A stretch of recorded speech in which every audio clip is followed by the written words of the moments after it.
This is the Cultural Fluency Podcast with Angel Pretot, the French coach. That's me. And today, in episode number 9, I am with Corine La Font, a seasoned podcast host since she has now published at least 93 episodes of Between the Lines, which is a podcast about self-publishing, marketing and business, life lessons and career path. And you've been doing that since 2019, I believe. No, actually, No. I've been doing it from 2012. It's actually probably Oh, well wow. over 300 episodes. Wow, the internet lied to me. No, it didn't. It's just I was on different platforms before. Right. So they all add up and it's like about 300 or more. Wow, that is huge. That is huge. Yeah, All right, so I've been thank you. talking to people. I've been talking to a few people, yeah. A few, 300. That's impressive. So yeah, well, thank you for correcting the introduction. And can you please introduce yourself beyond this? I think you're from the Caribbean, or at least located there. Yes, I am. I'm an island girl. Mhm. I live in Trinidad and Tobago, which Uh-huh. is just above South America, for Right. people who may not know. It's close to, people might know, Barbados, St. Lucia. So we are in that chain of islands. I lived in Jamaica for 21 years. So I came back to Trinidad in 2017. So from one island to another, I was bouncing, but I was living there for 21 years. So I know people know Jamaica. They love Jamaica. They want to go to Jamaica. And yeah, my what else would you want to know? I'm into public relations and communications. I'm a podcast host like yourself. I am French. I can only say voulez-vous coucher avec moi. So anybody. Maybe you want to select who you say that to, just for. Well, I'll be just going around telling everybody the same thing. So. Well, if you didn't get in trouble saying that's good for you. I love my name. Everybody loves my name, Corine La Font. And when a French pronounces it, it sounds so beautiful. And it's such an honor to talk with you. I love it. Yeah, well, thank you for joining. I mean, I think this will be an amazing conversation. We have very diverse background, but we're both very international and multicultural minded. I think I have to say this now because it's been in my head ever since we booked this interview about your name, Corine. I don't know if you follow what's been going on in France lately, but there is some sort of like myth and legend that's building around your name, which probably most certainly totally unrelated to you. Yes. Well, okay. So, I mean, it's a bit of a sad story, to be honest. We have a presidential election coming up. And unfortunately, in France, like in many countries, the far right is rising. And now we have, in particular, one far right candidate. It's not the only one we have, but one of them is called Éric Zemmour. I think anyone who has some sort of like following the news in France probably know who the guy is right now. But basically, he's not even a politician. He was never in politics before. I just wrote a couple of books with like approximations about history and some very backwards views about, women and the whole package. And just decided that he was going to be a presidential candidate to save France, despite being convicted twice for hate speech and racism. It's bad. And so then there is hope for me, Angel. There is hope for me. I could become the president of France. Well, especially with the name Corine, because so one of he was on TV a lot, and he was very famous for just blurting out racist stuff on TV. There was one of the shows that he was in, which was supposed to be held live, but last minute they decided, no, we're not going to air this show live because the guy's just too dangerous. We want to have a bit of a buffer. That's the kind of guy we're dealing with. And so he was caught on camera with a Black woman whose name is Absatou. And she's absolutely French. I don't remember what her profession was, but she was like a rather prominent person, not as prominent as he is, but still. And he was just basically explaining to her that her name should be Corine. And he was very adamant about the fact that the name should be Corine, that Corine is a great name and it's very French. It is. He's very right about that. Yeah, it's very French. He's very right about that. It's a great name. That's an extremely racist thing to say to someone, that you should change your name to be more French. It's ridiculous. She has her name. And so there is a lot of people making jokes That about sounds that narcissism. now. That sounds narcissistic to me. Yeah. Extremely narcissistic to me. Anybody coming to tell me I should change my name, I am like, no, or change anything about me. You either accept me for who I am, what I am, or keep it moving, Angel. Yeah, absolutely. But apparently he doesn't have this shared vision that we have. So yeah, it's definitely not the same kind of person. But he doesn't have to have the vision. It's for the woman to have the vision and say, excuse me, just give me a second and keep it moving. Yeah, I think she should have. I think she was mostly just shocked, to be honestly, when that happened. And I would have been in her stead as well. Yeah, that's the. Isn't it better to just find somebody named Corine?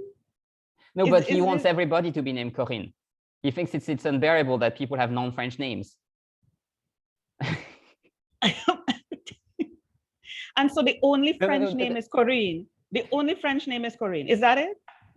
No, we have other French names, but not many, and certainly not as diverse as the span of names that actually exist in France. Like in his view is very narrow of what it is to be French. So there's something associated with that. There is some connection. He has some affinity with the name Corine, that he wants everybody or the woman in his life to be named Corine. I don't know. Well, it's not a woman in his life. It's just someone who was on the TV show with him. They had just met, which makes it worse. If it was his girlfriend or whatever, that wouldn't be a problem. I mean, that would be a problem, but that would be a private problem. Okay, that wouldn't be something that people will be speaking about forever and ever. So the story just became worse there a moment. He doesn't even know her. Yeah, sorry, I thought I had. Yeah, I thought I had made that clear. No, they just happened to meet on that TV show. And she should name herself Corine. Okay. Because he doesn't want people to not have the way we perceive our nationality in France is that it's basically a paper. Like if you have a French passport, then you're French. And that's basically our idea. And if you don't think that the French passport is what makes you French, then you're a racist. But within the concept of having a French passport that makes you French, you can say lots of crap. And then a lot of people would debate whether or not it is racist to tell a Black woman to change her name. And I'm like, how's that even debatable? Angel, this is getting, let me drink my tea. Yeah, I know. Sorry, this is getting really intense. Maybe I should have warned you. No, I love it. I love it because this is, I am intrigued by a person's mind. Yeah. I'm a sociologist by training. So people's minds and behaviors and attitudes really intrigue me. So this is very interesting. First off, just from that behavior, based on what you described, it is saying to me that he's clearly narcissistic. Yeah. And if he listens to this and he comes at me, I will say my name is Corine. So he shuts up right there and there. But you're not French. You said you're from Trinidad. You don't have a French passport. Yeah, but we were owned by the French. Yeah, I know that. Our history, we were owned by the French. We passed, we passed a number of hands. No, it was temporary. But we passed a number of hands. I can't remember the order, but we were owned by the French, the Spanish, and the British. Those were the three peoples are the people that owned us. So we have French names. A lot of our names are French. I have persons who I went to school with, a lot of friends, Couteau, Bon, a lot of French names, and it's just normal for us. I'm La Font, we have Spanish names, we have British names. So this is what we know. So this is normal.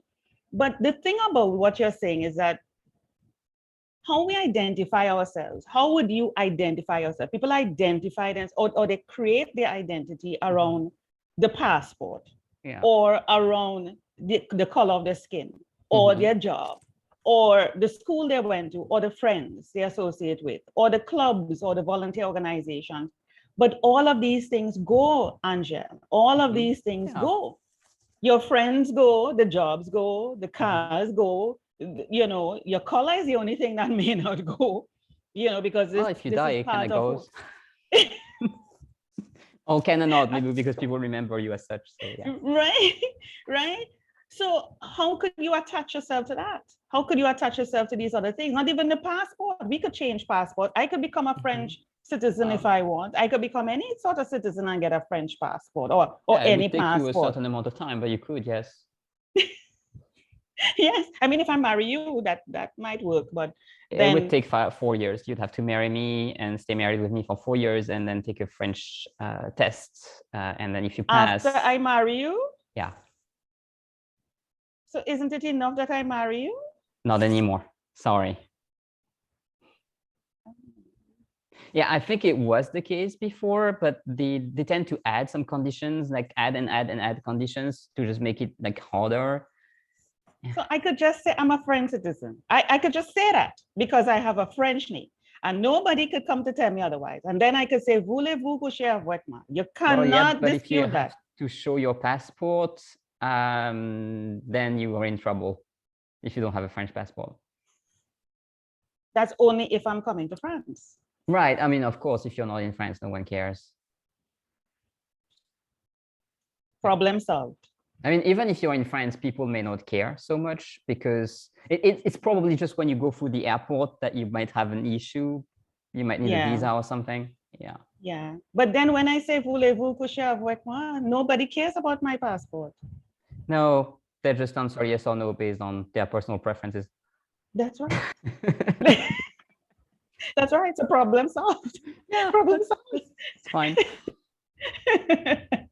Yeah, but coming back to the point of identity, I mean, it's ridiculous. And that is control and manipulation. Mm-hmm.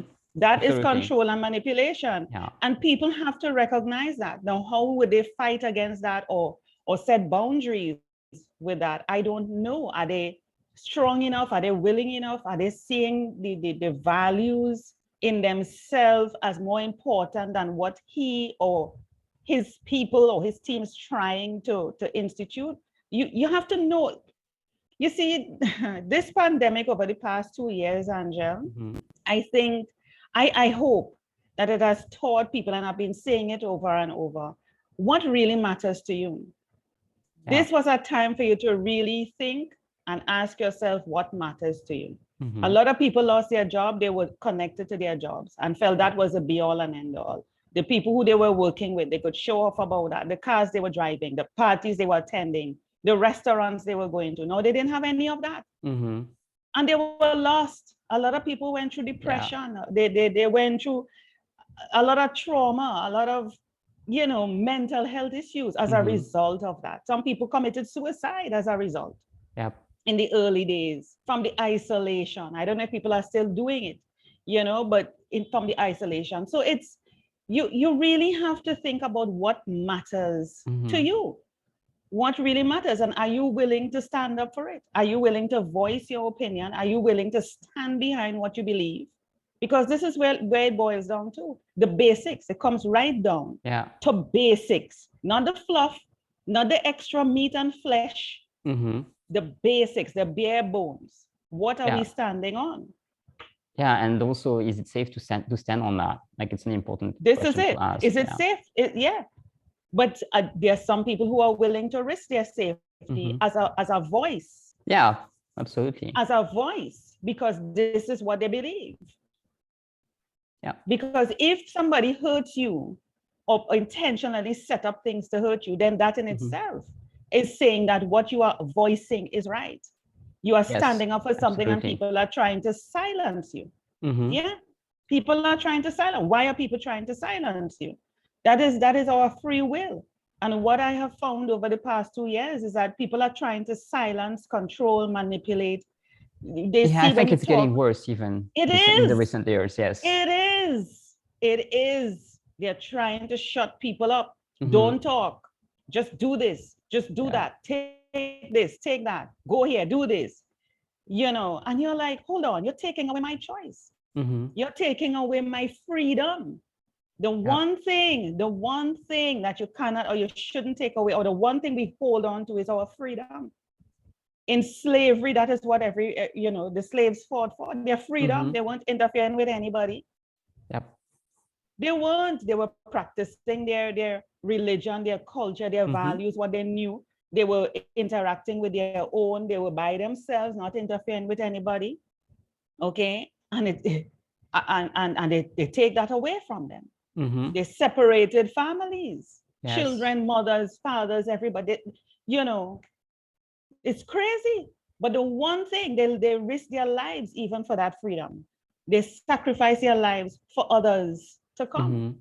Lost their leg, lost their lives, everything, their property, whatever they may have gotten, earned, worked hard for, they lost it. Are we going back to those days? You mean with all the technology and the education that we so-called have? Yeah, it's a We're great going back. question. I We're mean, going back. This I don't is crazy. think we will have the exact same situation as before, because, you know, like history kind of repeats itself, but not exactly in the same way. But yeah, like I'm very worried about like how strong the far right is getting in many European countries, in the US as well. It's and the like diplomatic tensions between different countries, you know, between the US and China, the US and Russia, between lately there was a crisis between US and France because of some Austrian submarine stories. And it's just like, you don't really see what that has to do with anything. And I'm like, really? Like now we are fighting against, like we have a fight with the US or a bone to pick with them because the Australians made a different choice for their submarines. I'm like, how does that concern me? Well, it might as well end up, because I mean, you know, like you don't want, like, if you have too much escalation of diplomatic crisis, then it ends up having the ripple effect on other people who haven't asked for nothing. And I mean, if you think about it, COVID is kind of the same. Like it's because of mondialization and how like pandemic now have much more opportunities to spread, and then it ends up affecting everyone because of perhaps originally a couple of things that were set up in a way that was not safe. People in power, or so-called power, that are placed there by people like us or the citizens, we have to be careful. You see, the programming that has been happening, and not only in the Caribbean, it's all over the world, is that you put people there, but where does the power really lie? The power lies with us, you know. It's not with them. Because if it weren't with us, if it weren't for us, they couldn't be there. And this is what we as a people need to understand. The power is not in them. If we could put them there, they can be removed. The power lies in us. If we decide we are not shopping at a particular supermarket or supermarket chain, that whole chain could shut down, you know, because we decide we're not shopping there. But it has to be a united front. Yeah, we could decide. How do you create a united front? And you don't have to be, you see, the thing about it, people think you have to be revolutionary. You could be revolutionary in your mind, but the action doesn't have to be negative or warring or violent. The best wars were fought with silence and with love. You're not fighting anybody. You're not saying anything to anybody. Just your actions alone, without interfering or stepping on anyone's toes, will create a very, I don't know the word right now, but will create a very silent message, but strong, firm message that we're just not into it. So we have to sit down and think, really, why are we emulating and looking up to these people that we put there? Is we put them there. We put them there. Yeah, it's a bit of a vicious circle, where does the power right? lie? Right. We put you there. Right. And it comes just like a child. Parent and a child relationship. Who is the parent? Who is the child? It don't matter how old that child gets, because a child grows up. We all grow up.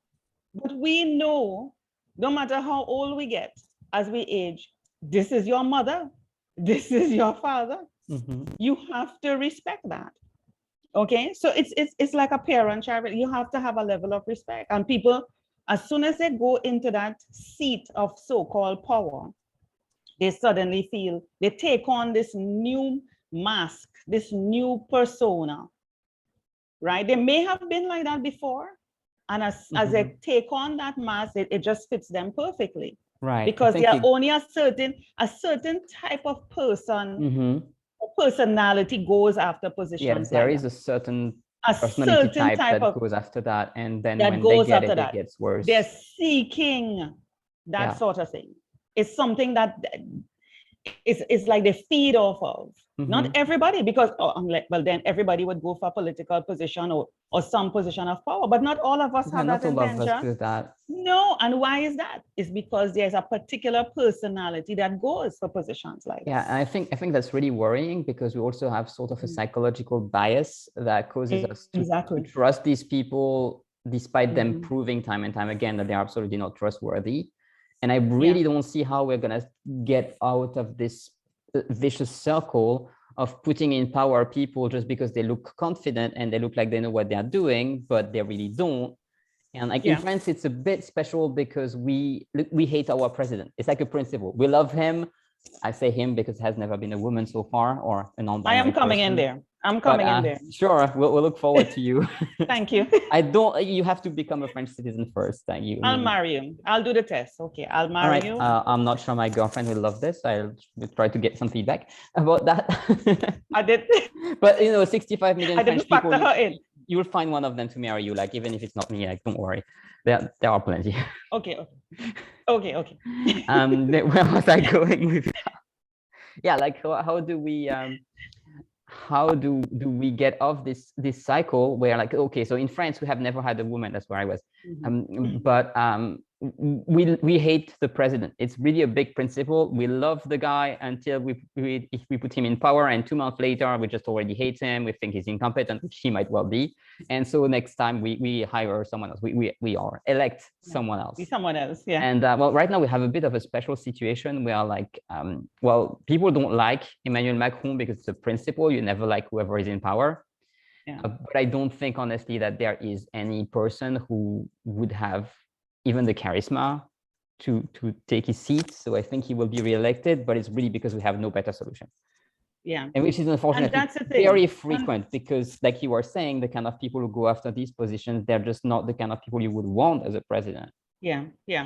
And the people who really deserve to be there with that sort of charisma, personality, empathy, that type of thing, don't go for that because they know what they're getting into. The environment, it's toxic. It's very toxic. They have to make certain decisions and calls that may go against their values. And could they face themselves in the mirror, you know, or face their family or face the church community, whatever? Could they face themselves? Are they okay? And this is the thing. I remember growing up, my mother encouraged me to get into politics in Trinidad. And I emphatically said no. As I got older, I migrated. I lived in Jamaica, like I said, and I came back and I saw my community the same way. It was like locked in a time zone. And I was like, my God, I could see I could make some changes. But when I look at what I would have to deal with, the people, the toxicity, the narcissism, you know, the control, and even the danger of going against somebody, okay? And it's not only danger to me, because should you say no or you don't agree, you're actually setting yourself up for your family, because when you go into politics, it's public life. Yes. You don't have a life. You don't have a life. Your life is no longer yours. So forget me hooking up with you, Angel, marrying you, getting rid of the girlfriend, all those stuff. Forget that. You know, no, everybody's going to know, right? You know, I will have to apologize for this conversation because it's going to be public. And Don't worry. I got your girlfriend. You don't worry. Oh my God. Right? Don't worry. Yeah, don't worry about it.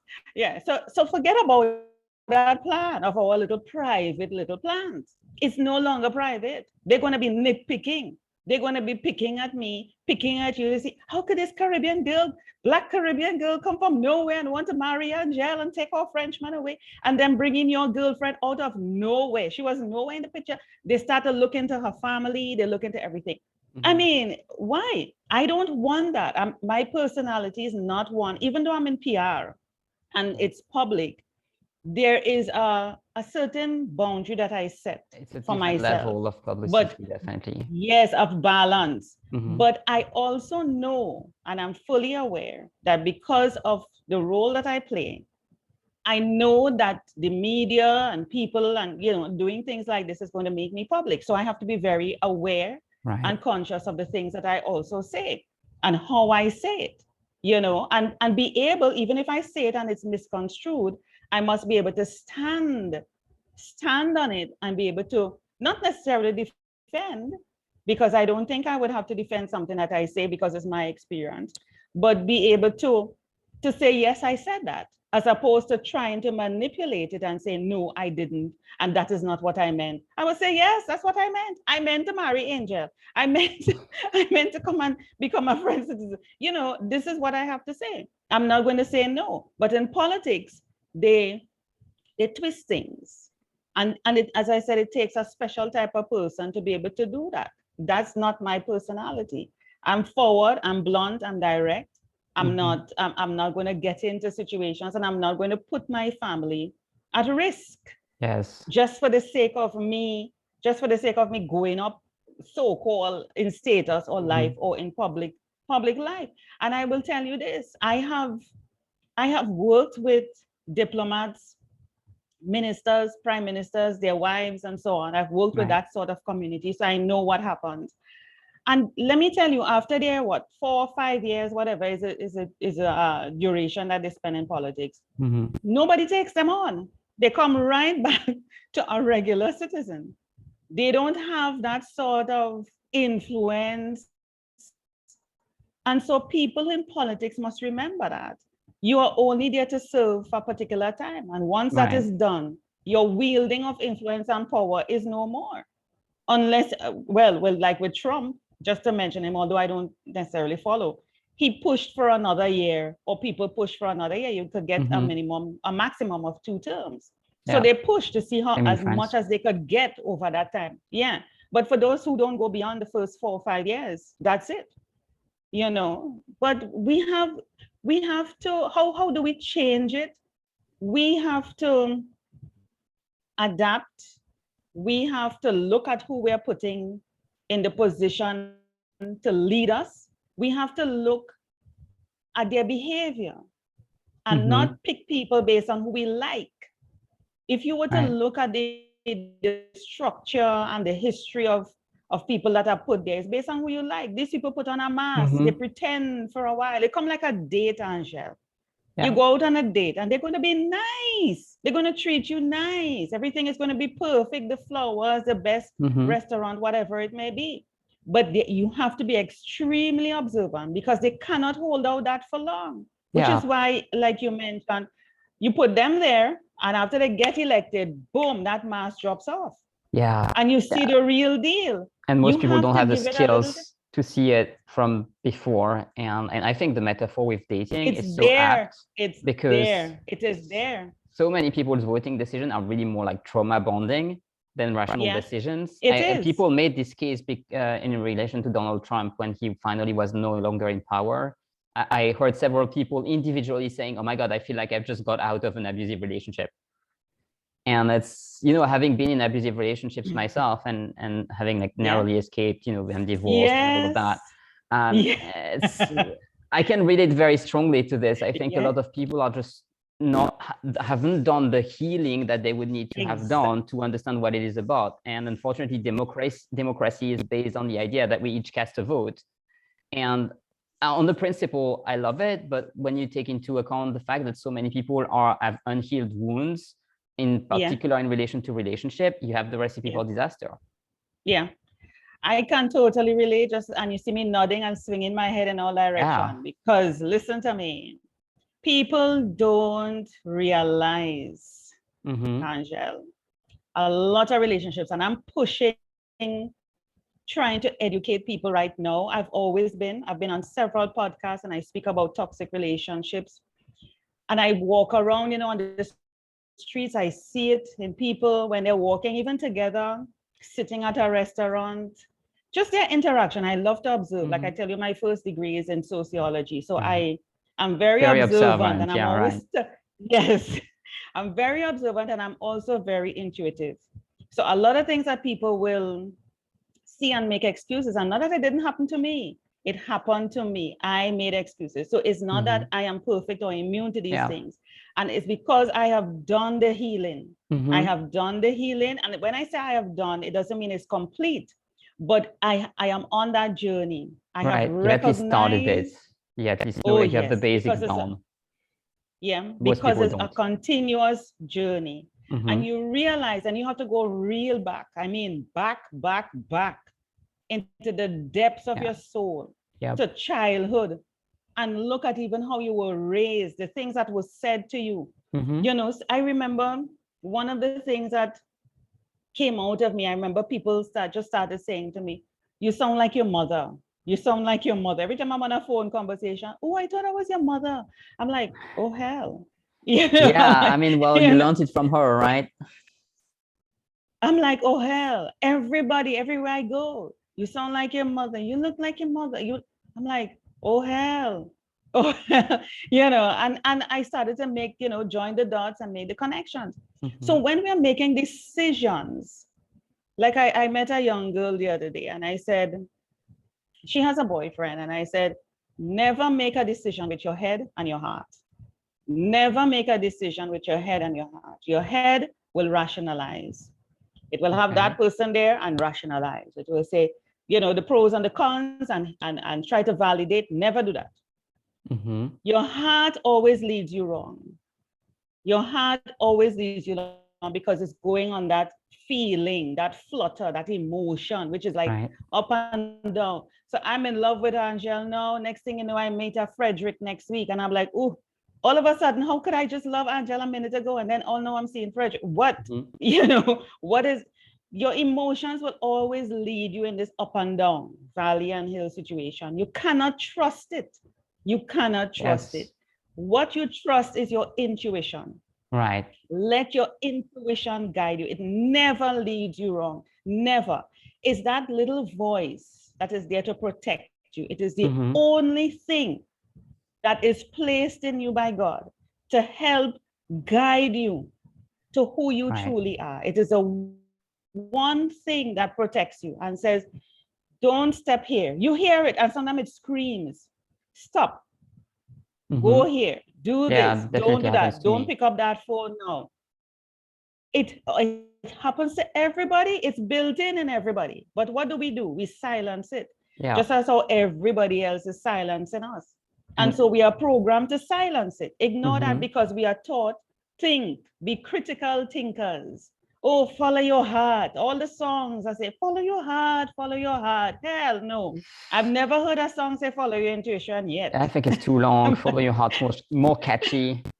Oh, But yeah, really? and also one thing that unfortunately scares me, but we need to like take that into account. Many people don't know the difference between emotion and intuition. I think it's particularly men. I've never had this weird conversation with a woman before. It was only men who, like, for example, if I say, oh, okay, I did this because my intuition told me to, for example, in trading, like I do trading as a hobby. Mm-hmm. And I sometimes take decisions based on my intuition because my intuition tells Mm-hmm. me do that. I'm like, I know it's Mm-hmm. correct. But if I tell Mm-hmm. that to other people in this space, they will tell me, Yeah. no, but your emotions are almost always going to be wrong.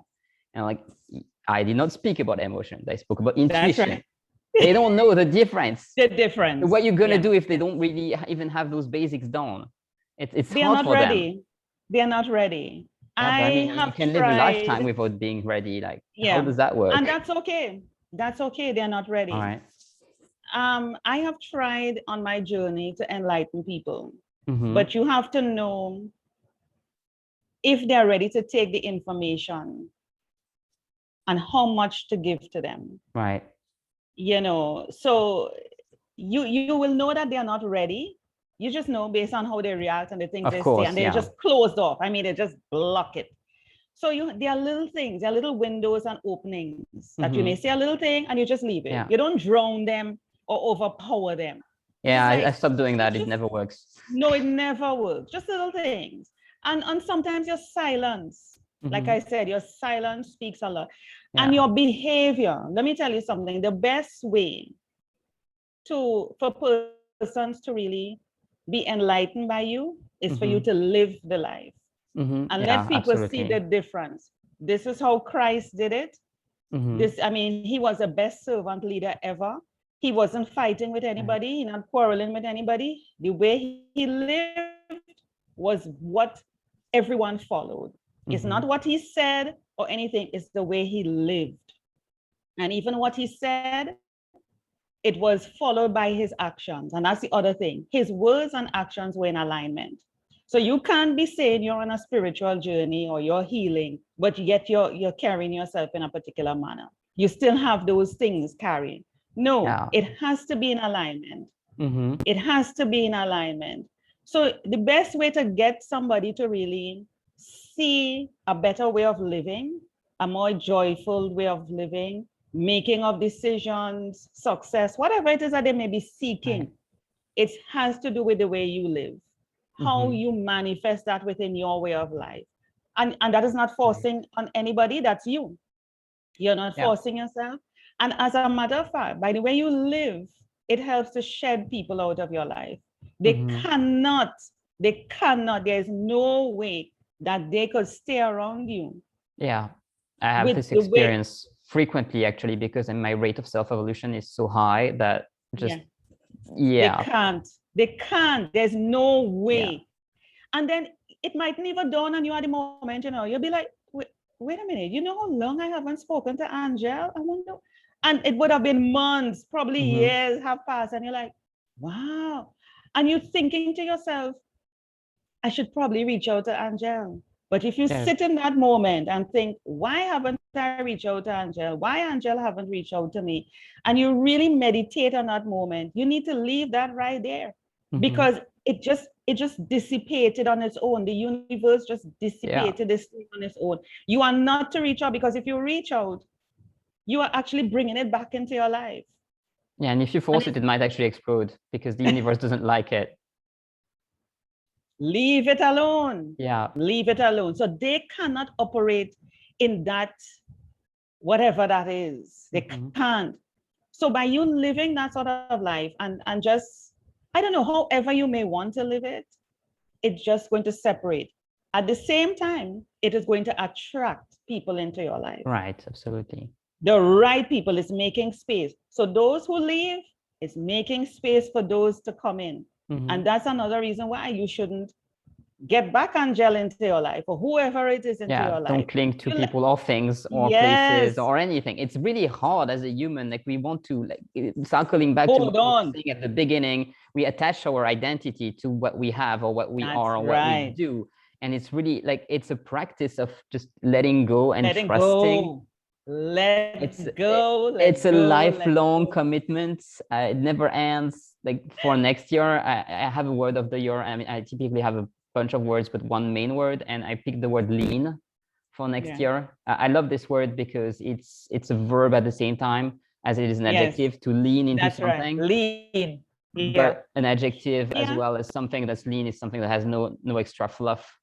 That's or like lean meat has no fat, for example, or the lean startup has gotten rid of all the parts that are unnecessary. Lean means a lot of things. Lean means a lot of things. Cut off, trim off. Lean could also mean I lean on the source. I lean more where I am getting the healing from. You know, lean means a lot of things. Lean means support, you know. And in addition, I love that you can add some letters to it, and it brings some more like concepts. So if you had a C, that can make clean, which is really important. Like, if you're manifesting, you need to be clean. You need to clean things around you and inside you. You can add the R to make it learn. Lovely. Right, which is really important as well. Or you can replace the N with an R to make it you can take the clean and replace the N with an R, and it's clear, which is also important. I spend a lot of time thinking of my words and picking them. And I'm pretty sure it's formalized for this year. It's important. That's important. I like that point. Because your words are power. The words that come out of our mouth are power. And we have to be careful what we say to ourselves. Just yesterday, I saw a post which reminded me of something that I believe in. We are cells, active cells that are vibrating at a very fast frequency. Right? And our cells are living beings. It breathes, it grows, it feeds, it multiplies, whatever it is. It hears. and it reacts to how we feel, which is why we have diseases and a lot of lifestyle diseases, because our body is not meant to be taking on all those sorts of things. Right. So once it takes on something, or it starts to pick up that you're overthinking, you're stressed, the body goes into action to try to protect you. Absolutely. That is what it does. The different parts of the body try to protect you, and it's very resilient too. It's it incredible. Is. It can do that for years, decades, even for your entire life. Exactly. A rather short life if you never do anything to clear the whole mess. Exactly. But still, it steps in for you. Several decades. It steps in.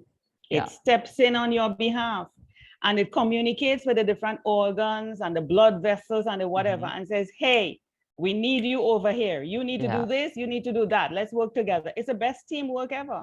It steps in on your behalf. So we have to be very conscious and aware of the things we say to ourselves. And not only that, the things people say to us, that we allow people to say to us. Yeah, what do you take in when they speak? And what do you leave out? People don't know that they can leave things out that people tell them. They just take everything in, which is disastrous, because most of the things you hear are horrible. Imagine if you take everything in, but some people do, unfortunately. And personalize it. There may be things that are said in front of me, probably towards me, around me, even to me.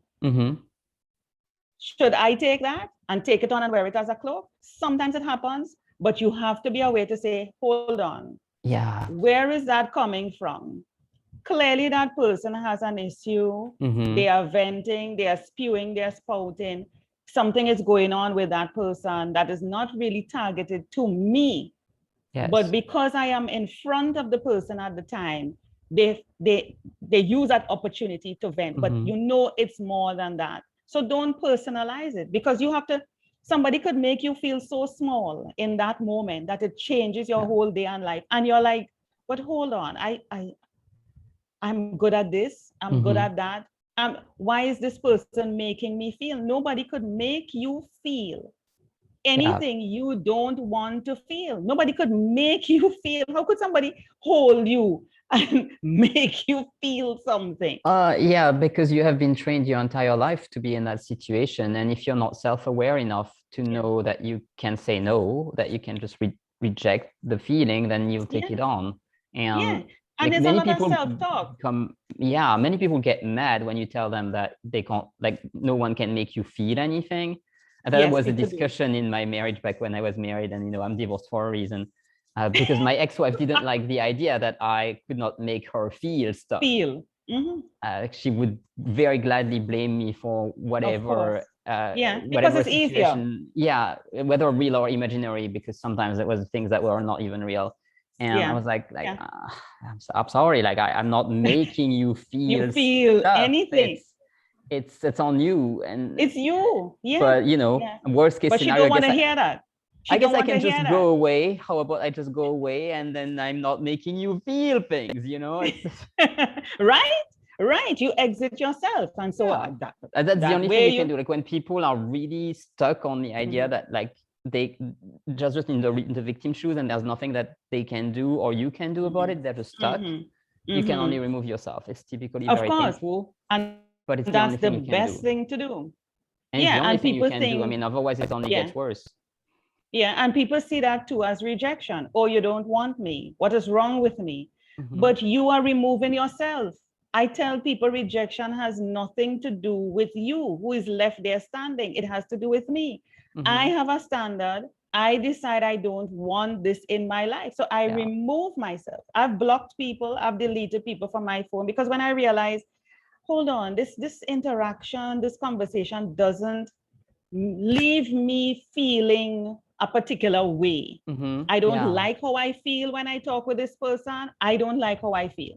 The energy is off. Because I feel every time I talk to someone, I should be joyful. It should be easy. It should be peaceful. That's how it's supposed to be. And if I don't feel that way, not that I'm saying the person makes me feel that way, I just don't feel that way. I'm not blaming the person, but there's something that just not resonating and clicking. So I decide to walk away from that. It has nothing to do with you. Do you go by feelings alone, or do you have because personally, I'm very analytical, very Capricorn, that's my rising sign.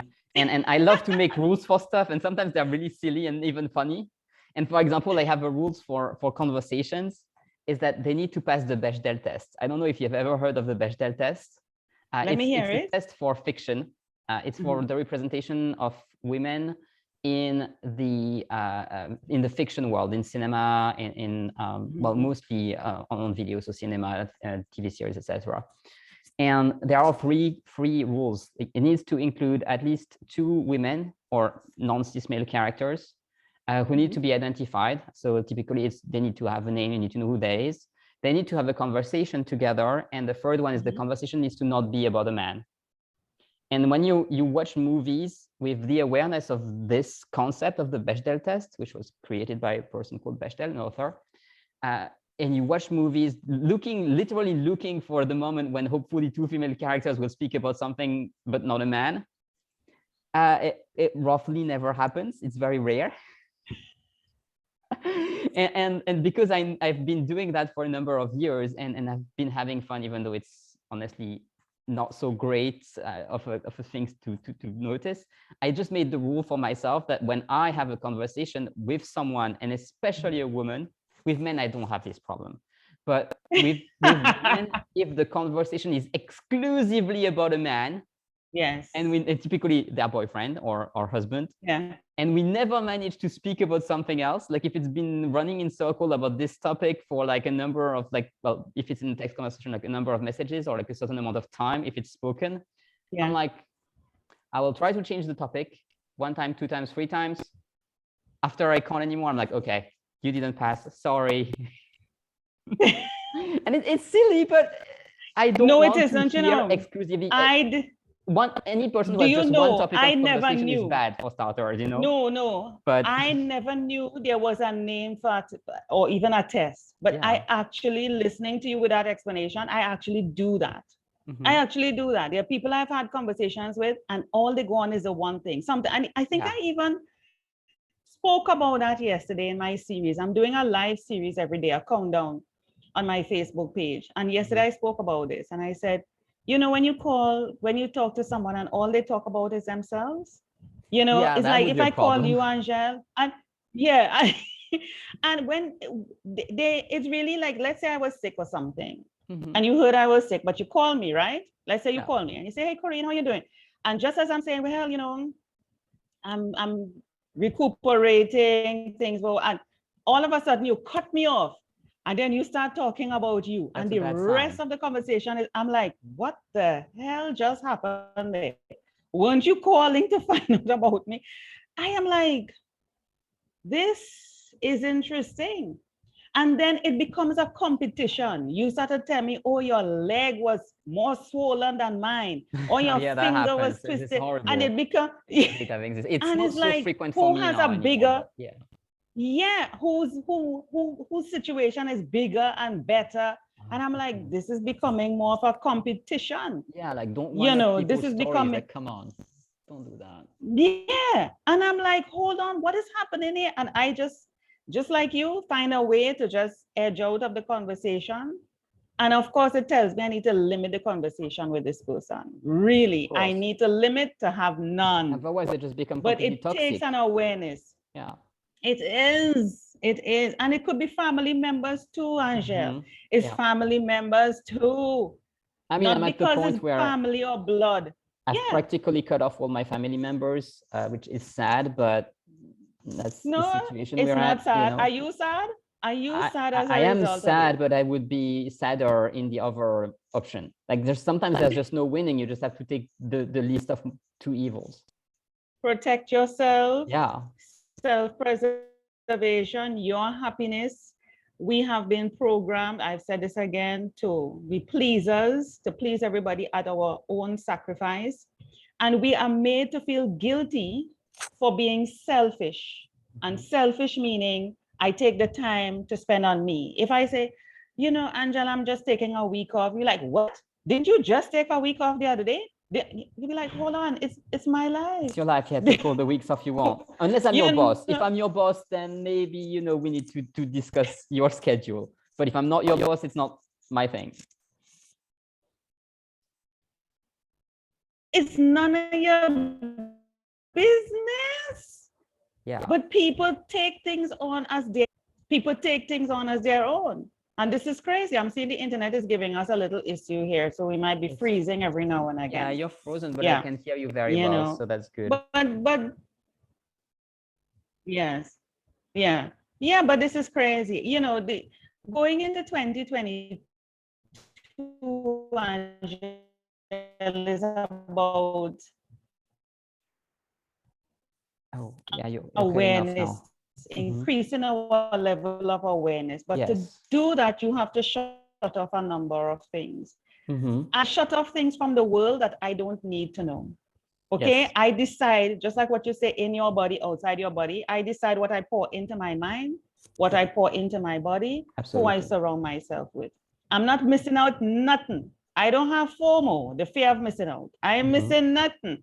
My life is much happier without it. Yes. Yeah. Because you're very intentional about it. Like FOMO comes from the idea that you're not intentional about your choices. Yeah. Yeah. Yeah. And I can tell, I test it out every day, or whenever I go out on the road, when I step out in a taxi or I'm interacting with people, they're so angry. And I'm so happy. And they're like, why are you so happy? I'm like, what do you mean? Why are you so angry then? Yeah. It's a simple test. I don't have to go in a lab for that. I just step out and they're quarreling, they're fighting. But it comes from doing the work, they ask me, why are you so happy? I'm like, what? If you do the work, you just let go of things that make you unhappy. So of course, if you let go of everything that makes you unhappy, at the end of the day, you're happy. It sounds simple said this way, and it's not that simple in real life. It's actually very difficult. It's simple, but it's not easy. I really like to always just come back to that. It's simple, but it's not easy. And the reason why it's not easy is because of the attachment, coming full circle back to what we were saying before. Absolutely. You attaching yourself to things and you feel, who are you going to be with all those things? But you just try it. I'm just telling people, try it. Let go of the things that are not good for you. People, places, things, activities, it doesn't matter. Just let it go. Yeah, but they mostly cling to things that sometimes people do actually manage to let go, and people do have a certain amount of evolution. I would say most people do, but I don't know, because it's just that the people that stay around me have that characteristic. So I'm biased, obviously. And I always love to ask my guests, like the second to last question on the podcast is, do you think things are getting better? Do you think, like, you know, on large scale, this whole situation getting better, or is it staying the same or getting worse? What do you think? I believe it's always getting better. That is my belief, and that is the mindset I'm going with.